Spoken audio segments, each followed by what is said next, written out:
Since it's Pride Month, I wanted to celebrate queer contributions to the arts and culture. In no particular order, here are my favorite queer films. One of the most important queer stories from the early 2000s, both in print and film, is Brokeback Mountain. This neo-western tale shows a side of cowboy life that history likes to conveniently ignore. Jack and Ennis went through decades of forbidden experiences and yearning. Though they didn't get their happy ending, there's still time for all of us. Sometimes nothing tells a story better than real life. Paris is Burning documents the lives and struggles of those in and around 1980s Harlem drag ball culture.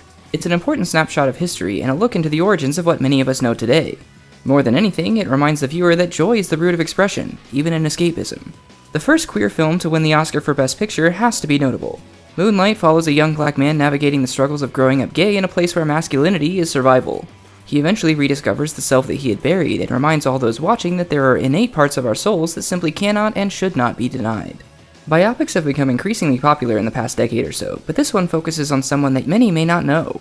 Alan Turing was responsible for breaking the code of the Axis Enigma machine, and by extension the Allied victory in World War II. He was also a gay man, and The Imitation Game tells his story of loneliness and mistreatment. Being ostracized is unfortunately a common story for many queer people. In the Irish film Handsome Devil, Ned stands out in basically every way from his rugby-obsessed boarding school. When a star athlete transfers in, he makes an unlikely friend and learns a hard lesson about conformity. If you spent your whole life being someone else, who is going to be you? Though described by some as cheesy, Rent tells a moving story about a group of friends navigating economic struggle and the fallout of the AIDS crisis. Of course, just about everyone will recognize the song Seasons of Love, but I'm willing to bet that most will also be able to find something deeply relatable in the story. No Day But Today. Robin Williams' lesser-known drag movie sees him playing a gay man who pretends to be straight for a weekend after his son gets engaged. Ironically, he's not the one in drag this time. The Birdcage is a riot all the way through. It explores societal homophobia and conservative hypocrisy in a lighthearted way, and reminds us that being authentic is best. Okay, stick with me here. The Matrix series may not have been allowed any explicit queer representation until The Matrix Resurrections, but even the original trilogy was dripping in trans allegory.